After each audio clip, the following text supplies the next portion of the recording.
Qué gusto que está con nosotros. Puede irse acercando a su silla. Qué placer que nos acompaña hoy. Si nos está viendo por YouTube, es un placer saludarlos. Vamos a estar estudiando una buena sección del libro de Éxodo hoy, en la que Dios comienza a decirle a su pueblo cómo construir una casa para Él.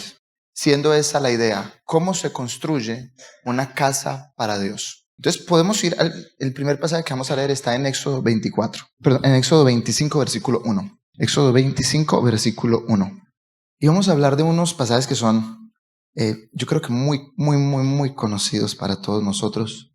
Yo voy a intentar explicar cosas que a lo mejor usted ha leído y ha dicho, wow, pero yo he leído esto y no sé bien de qué trata o qué es lo que está pasando. ¿Ya está conmigo en Éxodo 25? Entonces oremos primero. Padre, te damos gracias por tu misericordia. Háblanos en esta noche, úsanos, Señor, transforma nuestra vida. Tú que ves bien todo lo que está en nuestra vida, pon tu dedo, tu mano en lo que quieres corregir de nosotros, Señor, en el nombre de Jesús. Amén. Comenzamos con Éxodo 25, entonces dice: El Señor habló a Moisés y le dijo: dile a los israelitas que tomen una ofrenda para mí. De todo aquel cuyo corazón le mueva a hacerlo, ustedes tomarán mi ofrenda. Versículo 8, baje por favor y dice: que me hagan un santuario para que yo habite entre ellos. Entonces, la primera cosa que notas es que cuando Dios quiere hacerle una casa, Él dice que el pueblo contribuya para que yo pueda tener una casa. Pero ¿viste cómo era la cosa? Dice, para que yo habite entre ellos. El templo, el santuario que Dios va a pedir, nosotros lo traducimos como santuario, pero realmente tenía que haber traducido como una casa. Una casa. Dios quiere una casa. Y viste que dice una casa que esté entre el pueblo. Cuando David le dice a Dios, yo quiero construirte una casa, recuerda lo primero que Dios le dice: usted no puede hablar conmigo de quién va a construir una casa, porque el único que puede decidir quién va a construir la casa soy yo. ¿Y cuál es el problema si Dios tuviera un problema con la casa que David le va a hacer a Dios? Al final Dios casi siempre termina diciendo: hágale pues sí. Dios sube los hombros y dice, bueno, pero ¿cuál es el problema de esa casa? El problema de esa casa es que es una casa que va a estar quieta. El punto de este santuario que Dios pide que se haga es que Dios quiere un santuario que esté entre el pueblo porque Dios quiere vivir en el medio de tu vida. Entonces Dios quería que donde sea que su pueblo estaba, Dios quería estar ahí. ¿Cuál es el problema de que tú vengas a la iglesia y que la iglesia sea una excusa para que te sientas bien porque fuiste a la iglesia? Que Dios no va a estar viviendo en medio de ti. El punto de venir a la iglesia es que tú conoces a Dios y aprendes lo que Dios quiere enseñarte, porque Dios tiene la meta de vivir en el medio de tu vida. ¿Y viste qué es lo que dice? Dile a los israelitas que contribuyan, que pongan plata para que se construya esto. En los Estados Unidos, en la iglesia en la que yo estaba, había un problema que alguna gente diría que es una bendición, pero para nosotros era un problema, que siempre que nosotros queríamos hacer algo con la iglesia grande, pues la iglesia americana, siempre decíamos, la meta es recoger tanto en ofrenda y queremos que usted no solo nos dé el dinero, sino que nos ayude a construir la iglesia. ¿Por qué? Porque siempre nosotros teníamos en esa iglesia mucha gente que tenía mucha platica y firmaba un cheque y decía, pero no me llamen, yo le doy la plata, olvídense de mí. O sea, yo soy de los que ponen plata, pero también soy de los que no quiere que nadie lo moleste. Y Dios está interesado en que la iglesia sea construida por su pueblo, porque Dios quiere vivir en medio de tu vida. Tú podrías ser de los que dices, yo voy a ir a la iglesia el domingo, pero que nadie me meta conmigo. Es más, yo no voy a saludar a nadie. Yo no quiero que nadie me moleste. El punto de Dios es que Dios quiere interactuar con tu vida. Y por supuesto, hay dos maneras en las que tú vas a ver que vamos a hablar hoy. La primera forma en la que Dios quiere que tú contribuyes con el templo, dice acá, es que se dan ofrenda. Entonces, ¿cómo se construye la iglesia? Con las ofrendas que la gente da. Pero el riesgo está en que se te convierta en una excusa. Hay gente que nos decía, yo le doy la plata, pero yo a la iglesia no quiero ir. A lo cual yo decía, mira que no vale. Mira que así no vale. Porque el punto es que tú estás contribuyendo en esta iglesia porque tú quieres que Dios viva en el medio de tu vida. ¿Y cuál es el interés de Dios? Vivir en el medio de tu vida. ¿Recuerdas cómo se acaba el libro de Apocalipsis? Y dice, y Jehová descendió a vivir con su ciudad en medio de su pueblo. ¿Y cuál es siempre la meta de Dios? Vivir en medio de tu vida. ¿Recuerdas el verbo que se utiliza en, en Juan capítulo 1, versículo 14, donde dice, y el verbo se hizo carne y habitó entre nosotros? Es que now es el verbo. Quiere decir literalmente que el verbo se hizo carne e hizo una carpa entre nosotros. Y tú sos vivo, y vos sos vivo y dices, Dios volvió a hacer una casa entre nosotros. ¿Y ves qué es lo que hace Jesús en Israel? Que la recorre. Porque ¿dónde quiere estar Dios? Dios quiere estar en medio de eso. Ese es el punto de Dios.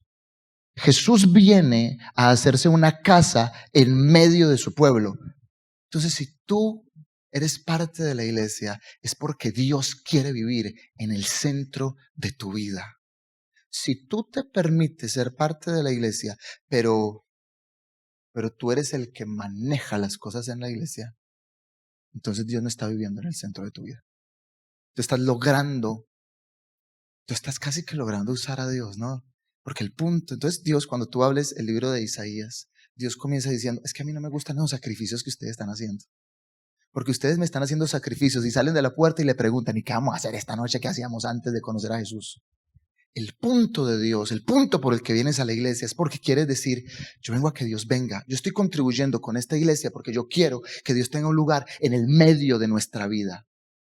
Esa es la primera cosa. Yo voy a estar explicándote algunas cosas que tienen un significado. Y yo creo que a veces uno piensa que es más complicado de lo que es. Versículo 10. Harán también un arca de madera. Ustedes han visto esos videos en YouTube de History Channel que dicen la búsqueda del arca. Y la ponen porque parece como que algo místico pasa con el arca. El arca no tiene ningún significado. Y la verdad es que la palabra que debió haberse escrito para arca era caja. Porque era una cajita que tenía por dentro, tiene solo significancia porque adentro se ponen las leyes de Jehová. Yo siempre digo, están pensando que van a encontrar un tesoro y cuando abran, si encontraran eso, van a encontrar unas piedras. ¿Y cuál es el punto de esto? ¿Qué es lo que Dios quiere tener en su presencia todo el tiempo? Su ley. ¿A qué vas al templo? A aprender de la Biblia. ¿Qué es lo que Dios quiere tener en su casa? Gente que habla de su palabra. Ese es el punto. La caja no significa nada. ¿Qué es lo que Dios tiene en su presencia? Tiene una caja donde Él ha colocado su ley para que todo el mundo sepa qué es lo que a Él le importa en su relación con los seres humanos. Entonces la pregunta que te haces cuando lees esto es, ¿será que yo tengo en mi vida siempre la palabra de Dios como Dios quiere que yo la tenga? Ve conmigo al versículo 23. Dice que su título tiene que decir que esto es la mesa donde se pone el pan. Harás asimismo una mesa de madera de acacia, ¿cierto? Esa es la meta. Y avanza conmigo un poquito, donde te va a decir que en esa mesa lo único que vas a tener es pan.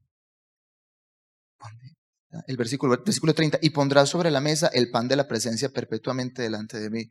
Y no es porque Dios tiene hambre, ¿cierto? Es porque Dios es el que te va a dar el pan toda tu vida. Ese es el punto del pasaje. ¿Qué está en la presencia de Jehová siempre? La provisión que Él tiene para tu vida. ¿Para qué vas a encontrarte con Jehová? Porque Él quiere alimentarte. Él quiere darte lo que a ti se está haciendo falta. Esto es lo que Jehová te quiere dar.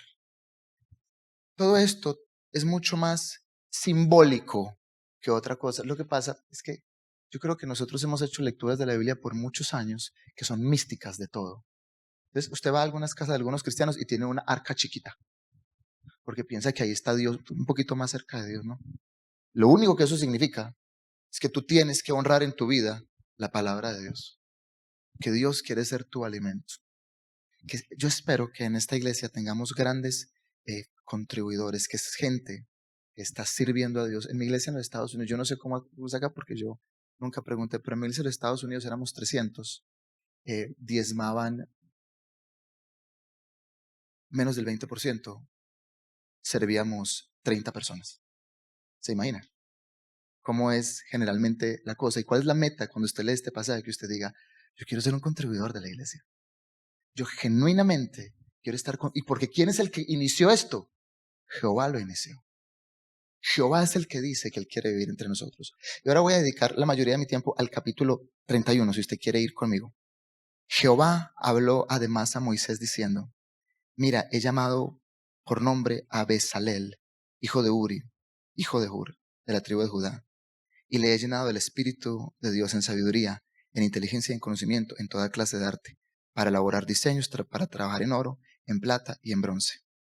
Esto no quiere decir, presta muchísima atención, que este Bezalel no tenía idea de cómo trabajar los materiales esa noche.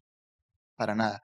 Yo cuando era niño me imaginaba a Bezalel que tuvo una visión en la noche y que Dios le dijo, usted es mal artesano, pero ya lo hice buen artesano. Lo que esto quiere decir es que Bezalel tenía una inclinación natural a ser buen artesano y Dios lo ha escogido. ¿Qué es un don espiritual en la Biblia? Un don espiritual no es una cosa que nunca habías tenido. Nunca tuve una inclinación a esto y Dios se apareció y ahora lo tengo. Un don espiritual es que si vos sos guitarrista, cantante, orador, ¿cómo haces de tu don un don espiritual? Porque se los pones a los pies a Dios. Eso es un don espiritual en la Biblia.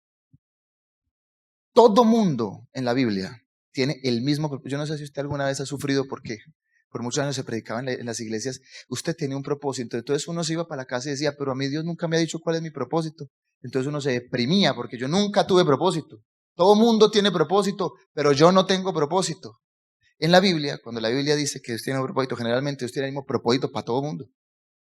Para todo mundo, que lo adores, que te congregues, que hables de Él, que le preguntes a Jesucristo todo lo que Él tiene para tu vida, que lo ames, que lo honres.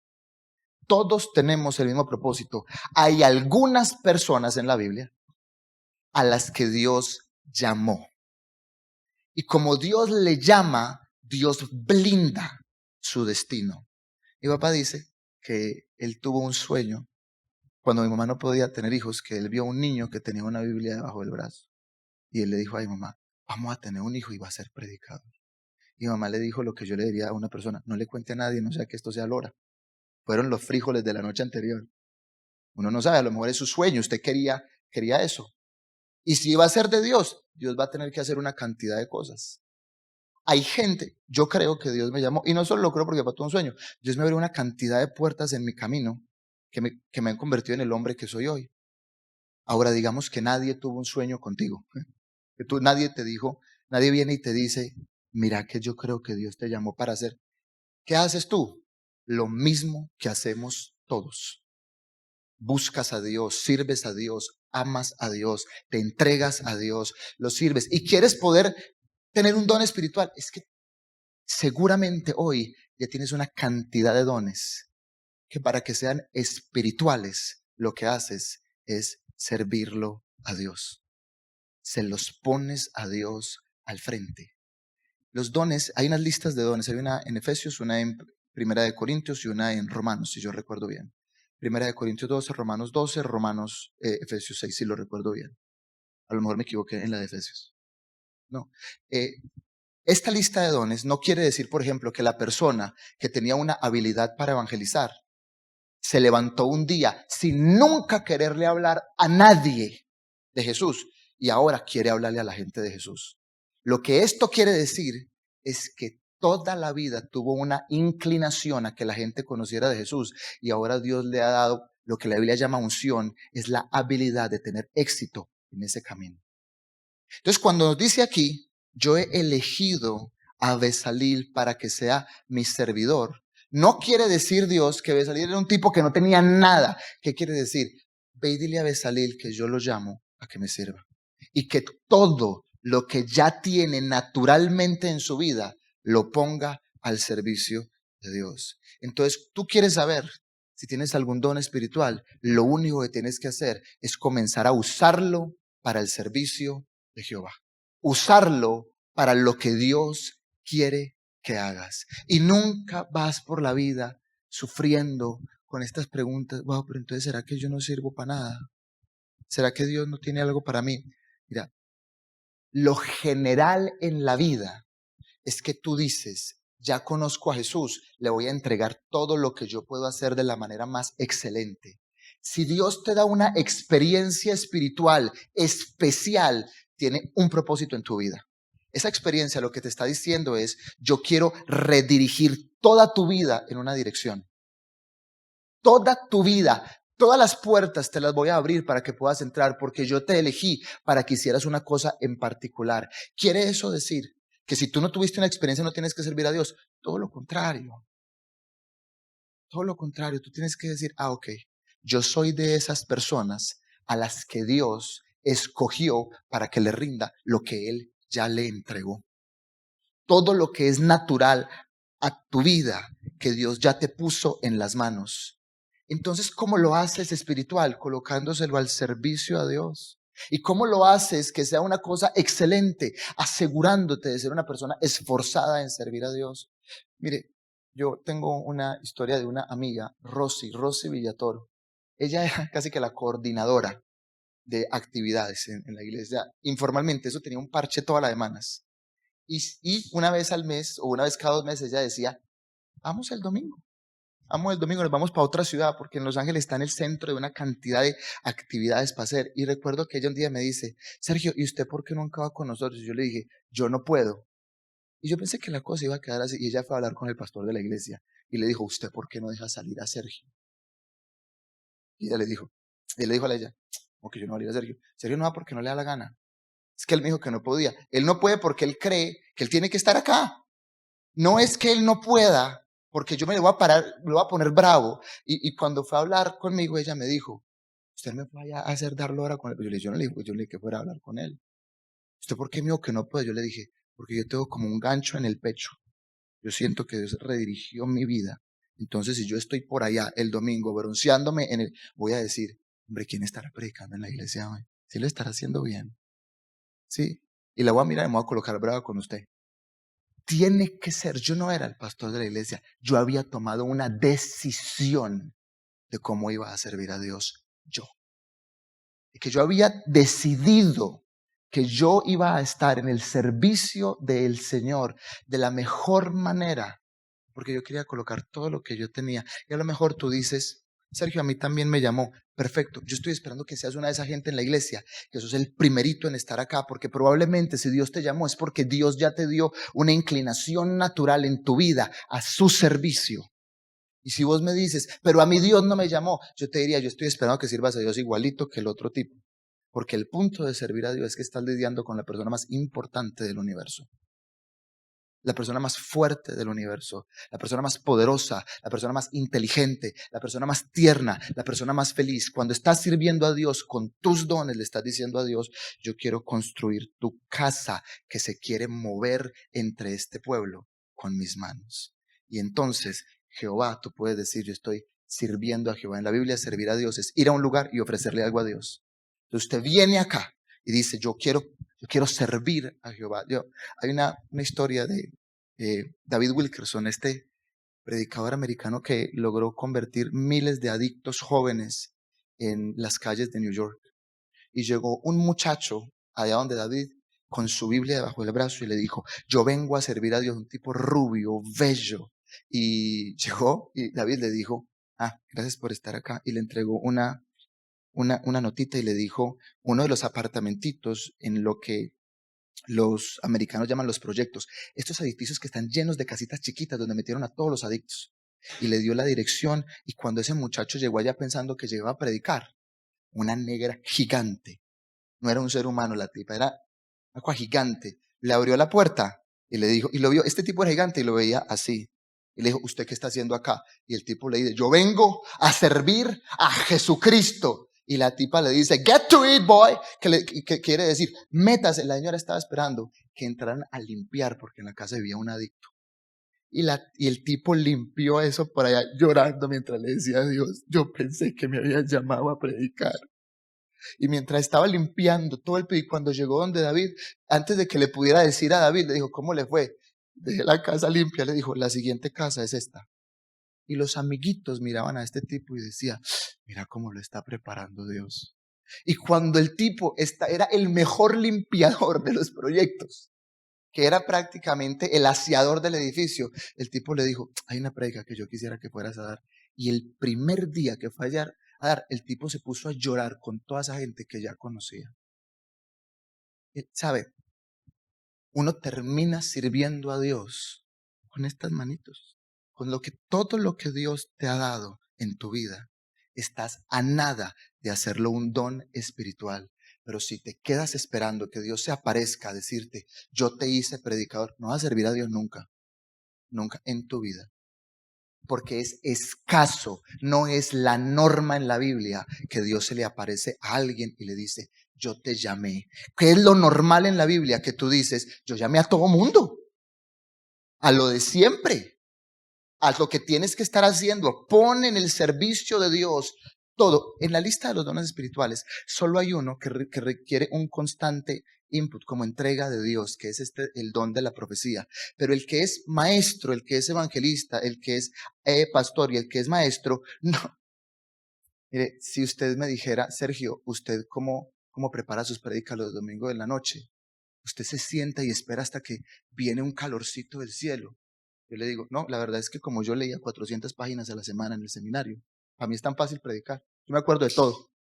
7 años leyendo de 300 a 400 páginas en el seminario, me deja una cantidad de cosas en el cerebro. Yo tenía una inclinación natural que Dios perfeccionó para lo que yo hago. Nunca a uno le gusta hacer de todo una manifestación de Jehová.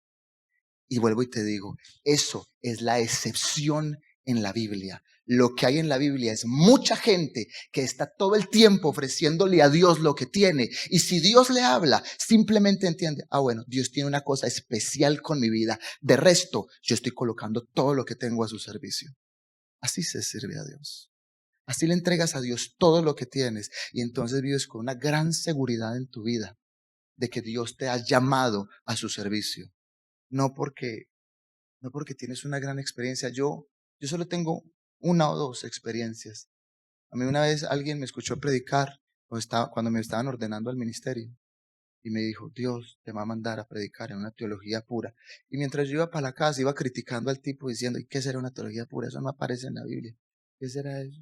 Ya, y yo recuerdo que la primera vez que iba a predicar acá en la iglesia, después de ir a Cristo para las Naciones, un segundo antes de despertarme, vi a este tipo mirándome a la cara diciendo, recuerda que Dios te envía en una teología pura. Y yo abrí los ojos y lo primero que pensé fue, y yo criticando a este tipo.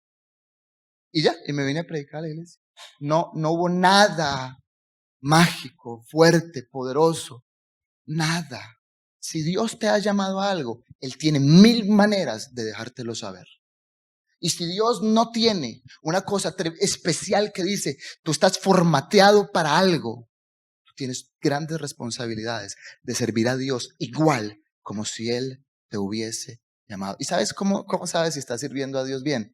Es bien fácil. Nada más tienes que decir esto. Yo trato mi servicio a Dios como mi trabajo. Es muy fácil. Tú llegas a tiempo a tu trabajo porque te van a pagar, ¿cierto? Porque si no tienes al jefe diciéndote, mío, ¿pues qué? O le voy a colocar un llamado de atención, o todo eso. Sirves a Dios porque estás lidiando con Dios, estás tratando con Dios. Y tiene que ser una cosa entre Dios y tú. Porque todo lo otro en nuestro tiempo de la iglesia es fastidioso. Y yo le digo, ¿usted por qué digo que iba a llegar a las 8, llegó a las 8:30? Usted se va y dice, ni que me pagara. Es una cosa tan normal en la iglesia en nuestro tiempo. Porque nos tocó nacer en un tiempo, una proliferación de denominaciones. En usted se va de esta iglesia y llega a otra. Entonces usted tiene que decir, yo estoy sirviendo a Jehová. Estoy sirviendo a Jesucristo. Porque si no, se te va a hacer un problema tremendo en la vida, tu servicio a Dios. Así que yo lo que quería hacer hoy era traerte un parte de paz de parte de Dios. Claro que Dios te llamó. Nada más que te llamó a lo que todos estamos haciendo. Servir a Dios. Y si Dios te va a dar una cosa especial, tranquilo, Dios nunca ha tenido un problema en la Biblia llamando a alguien a que lo sirva. Nunca. Y entonces la gente me pregunta, ¿y cómo será? Yo sí voy a entender bien cuando Dios me hable. Si Dios te habla, yo estoy seguro que Él se va a asegurar de que tú lo entiendes. Estoy seguro. Si Dios tiene algo para ti, no te preocupes. Nunca he visto a alguien que me dice, es que cuando Dios me llamó yo no estaba seguro. No, brother. Pues todavía no. Pero si Dios te va a llamar, muy simple, pon al servicio de Dios todo lo que Él te da. Dile, aquí están mis manos, aquí está mi voz, aquí está todo lo que yo soy. Y entonces ya no te tienes que hacer preguntas como, pero es que yo quiero esperar hasta que Dios me hable. No, eso es un mito.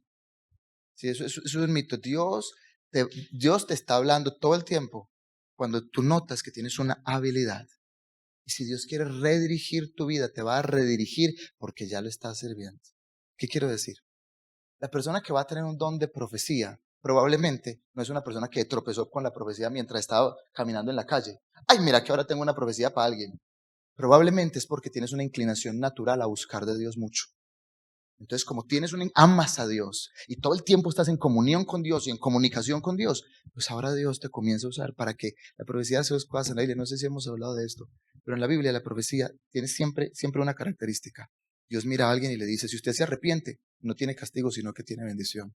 Y segundo tipo de profecía, usted no sabe qué hacer, este es el camino que tiene que tomar. Si usted hace esto, le va a pasar esto.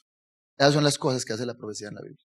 Usted está en un camino equivocado y Dios se le para y le dice, mira que usted está haciendo esto, le diría a su profeta. Sí. Si usted se arrepiente de eso, Dios le manda a decir que lo bendice. Dios le manda a decir que Dios tiene un buen futuro para su vida si usted se arrepiente y toma la dirección correcta. Y segunda cosa, Dios te dirige. Dios tiene esto para ti en tu futuro. Dios, no sabes qué hacer, haz esto. Es claro que yo espero que entre nosotros haya gente que tiene un don de profecía, pero le aseguro que no va a ser la persona que se queda dormida todas las mañanas sin buscar a Dios. Nadie se tropieza con su llamado. Es una cosa que ya tienes adentro y como es tan fuerte en tu vida, Dios te lo puede entregar.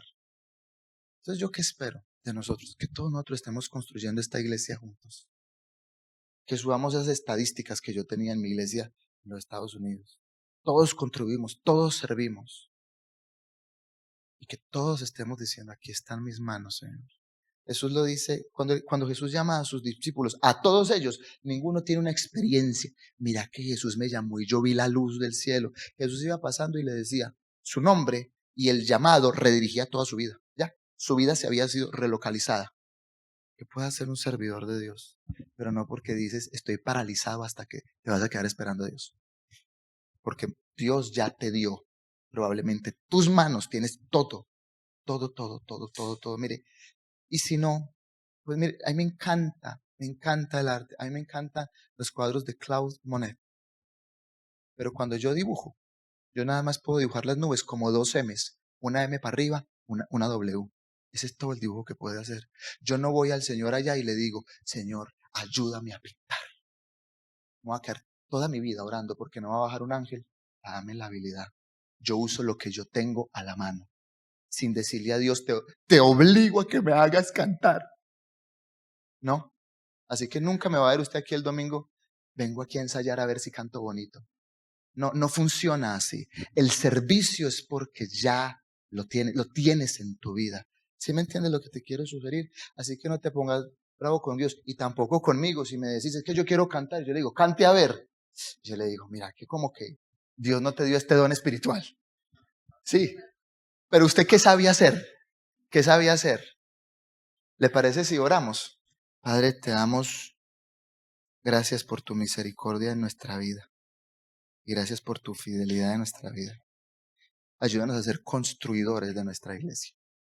No ser de los que ponen una parte y no cuenten su vida porque entendemos que Jehová quiere vivir entre nosotros. Ayúdanos a ser una iglesia donde Jehová vive entre nosotros porque nosotros estamos aprendiendo a servirte en la iglesia y estamos sirviéndote en donde sea que vamos. Padre, yo siempre digo en mi iglesia, Señor, que si nosotros oramos, leemos, hablamos de Jesús, nos congregamos y diezmamos, vamos a ser cristianos plantados en la iglesia y que dan fruto. Que podamos ser cristianos plantados en la iglesia. Ayúdanos, Señor Jesús, a ser una iglesia fuerte porque todos estamos sirviéndote con lo que nos diste. Sin tristeza porque tenemos algo que ofrecerte siempre, cada día.